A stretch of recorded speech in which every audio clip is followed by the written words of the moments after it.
Hello there, people of the internet. Who is ready to get flexed on? I'm out here on my gun range. I'm gonna fire some 9mm ammunition. That automatically means I gotta be wealthy, right? Wrong.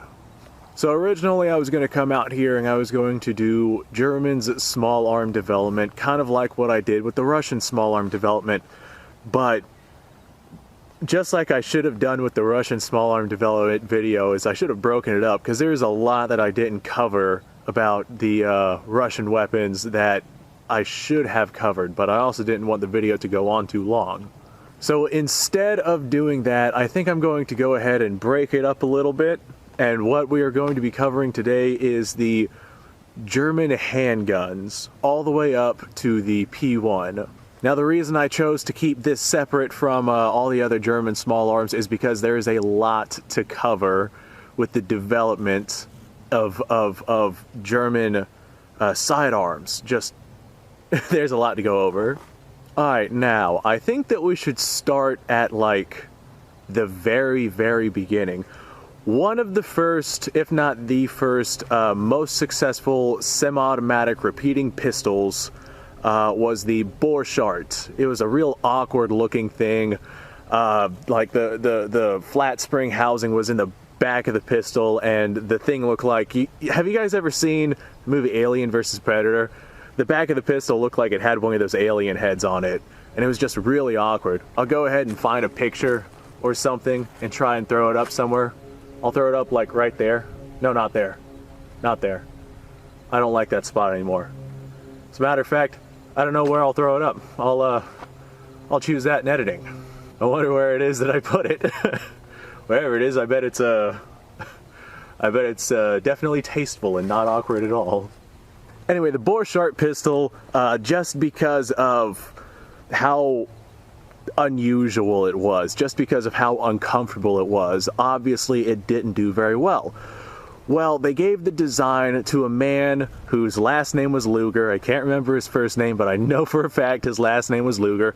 And he redesigned this pistol into what eventually came the Luger pistols. Same exact action as the Borchardt. It had the knee joint toggle action. That was its locking system. But it didn't have that big, awkward alien head on the back. So the Luger pistols obviously got far better sales than the Borchardt did.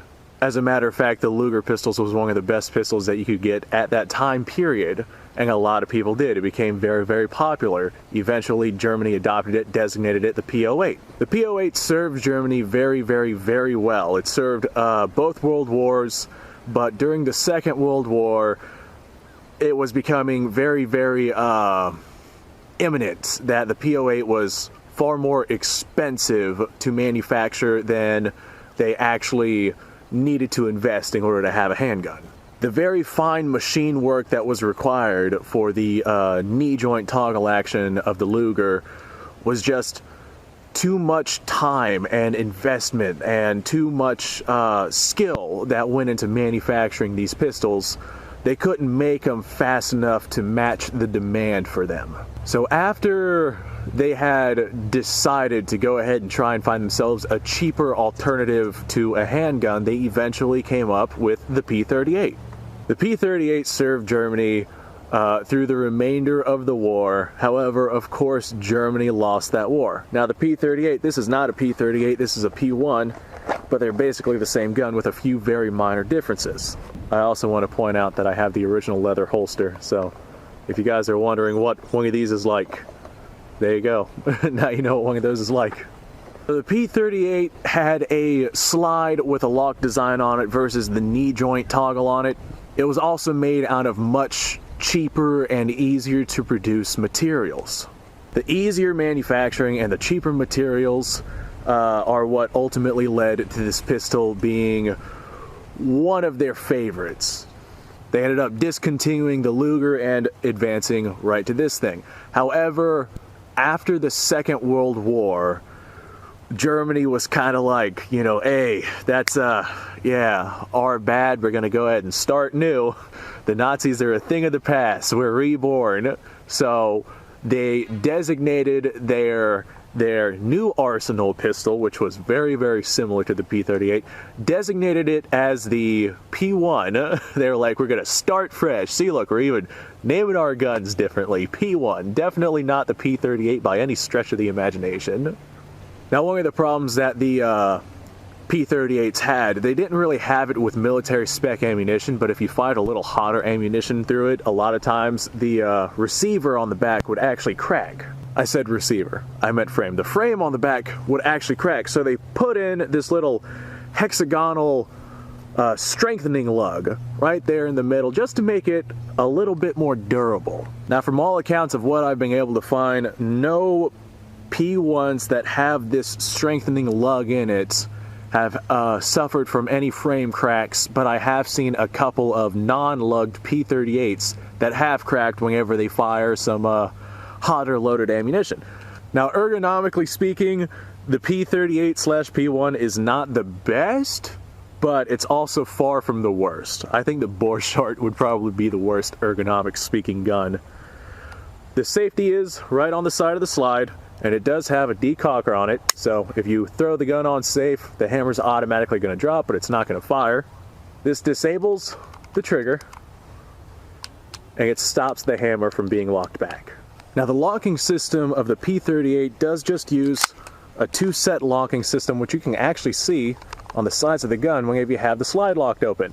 And this system was so good that the United States military, their Beretta M9s, actually utilized the same exact system that the P38 used, which is just a fascinating fact that we utilize a lot of the technology that the Germans came up with during the Second World War. As a matter of fact, our light belt-fed machine guns, a lot of their systems are actually based off of the same systems that the Germans were using during the Second World War. Though this video is about the handgun systems.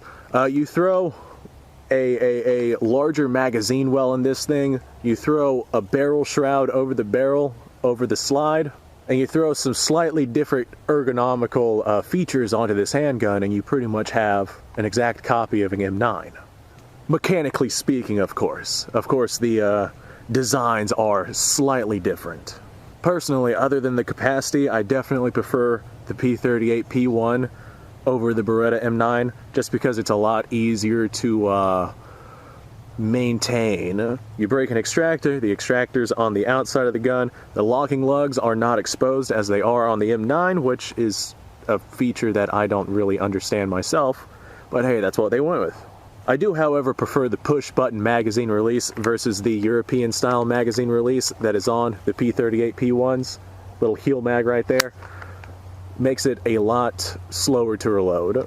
I'm also going to point out that the much larger ejection port definitely has a factor in its reliability as compared to the 1911's ejection port, which is just a little cutout on the side of the slide. This thing definitely works in the favor of reliability. Now, I think that I've rambled on about it long enough. The goal of me breaking these videos apart like this is to go ahead and make sure that it doesn't extend for too long. I don't want people to start getting mind numbed. So we're going to go ahead, lob some 9mm lead downrange. This area is just, I almost said it's cheapo steel case ammunition, but that's not the case anymore. This is just cheaply manufactured steel case ammunition. And I do have 2 magazines. Ironic as it is, this is an actual labeled Walther P38 magazine. I believe these hold 8 rounds. I could be wrong. 3, 4, 6, 7. Either 7 or 8. We're about to find out. Now, especially because of the price of ammunition, I have not fired a handgun in quite some time. And firing a handgun is one of those skills that if you don't use it, you lose it. And I have not done this for a couple of months now, so I might be a little out of practice. I'm not sure if I'm going to actually hit my targets down there. You guys have been warned. I am not the best. However, I will vouch that the trigger on our P38 P1 here is actually quite nice. Whenever I can make hits on the target. There we go.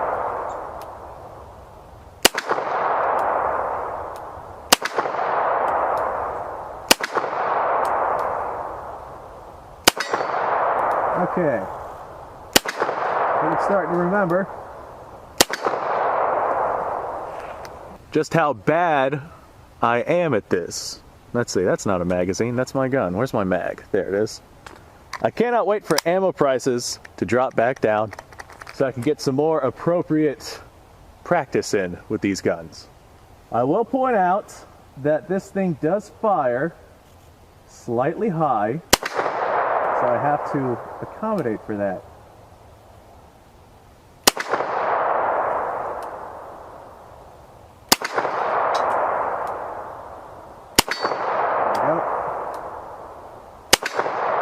Okay. Got it now.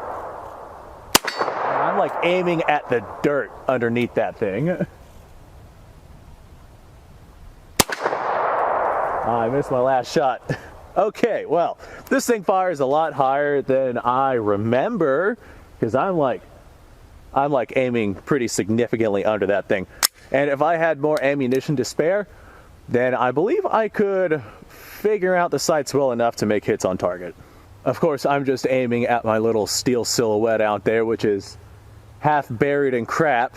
So I got probably about 6 inches of space and probably about 10 inches of width. 6 inches of height, 10 inches of width to hit. And I've got to hold probably about a foot and a half under it in order to make shots. I don't know why this thing fires so high, and I'm not sure if that's all P38 P1s or just this one, but I've got to really adjust for that. However, my inaccuracy is not really the point of the video. I think I've covered this handgun and its development history well enough, at least to feel comfortable and end this video. I'm certain that there are different aspects that I've left out, like I left out the military trials of this gun. I left out the hardships of manufacturing of this gun, especially during the later parts of the war. But needless to say, whenever you get yourself one that is not stupidly shooting high, they can be rather decent little guns. There we go. I'm going to go ahead and put these things back into my holster before I bring them in, only because I know if I don't do that, I'm going to start disassembling it and cleaning it, and next thing I know, like 3 hours will pass and I've just been there fiddling with this thing. Happens all the time. Alright, well, this was a quick little tidbit informational video on the German handgun developments all the way up until the P1. Now, if you are determined to make sure that information is out there that maybe I missed in this video, go ahead and leave it down in the comments below. I am certain that people will go down there and read it if they are interested in learning more about these. Alright, now that being said, if you like stuff like this, go ahead and subscribe to the channel, because as you can see from the car down there, I do this kind of stuff all the time. If you like the video, do me an actual solid and physically like the video. YouTube is kind of anti-gun right now, so every like, every subscription, every share definitely helps the channel grow. Check out the description, you're going to find a link to Patreon, Discord. You can find a link to my second channel where I get drunk and play video games. It's kind of my fallback plan if something happens to this channel. I know that I would definitely very much enjoy being able to get more range time, but unfortunately for the cheap crap steel case ammo, people are wanting at least $1 around for it right now. So there's just no way that I can keep up with the ammo prices right now. So I am very limited on what I'm able to do. But that doesn't mean that I'm limited on the information that I can provide. And I feel like I've provided a decent tidbit of information on the development of these handguns. Alright, without further ado, I'm just going to go ahead and say, hey, thanks for watching. It's getting pretty cold out here. The sun's starting to set. It's going to get below freezing tonight, so I'm going to go bundle up with like 8 shots of vodka and, I don't know, a movie. You guys ever get drunk and watch old movies? I'm probably going to get like hammered, and watch, what's a good one? I want to watch a classic, Emperor's New Groove. That's what I'm going to go do tonight. So I'm going to go do that. You guys go off, have a fantastic day, and of course, thanks for watching.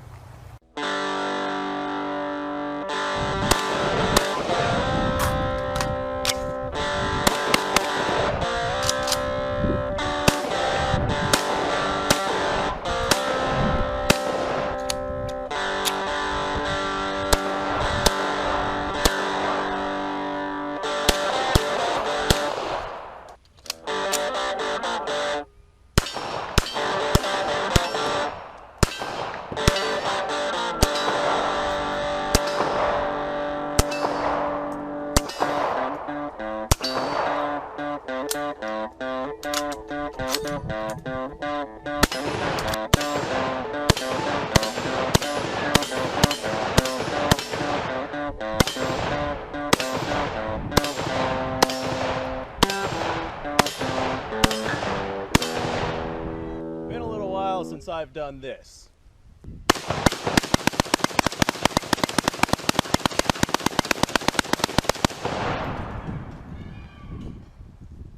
Bonnie and Clyde be damned. The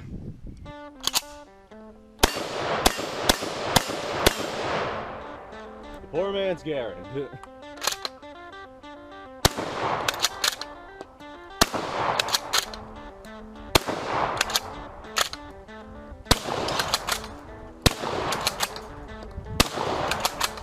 It's a shame that bolt-action shotguns aren't more mainstream.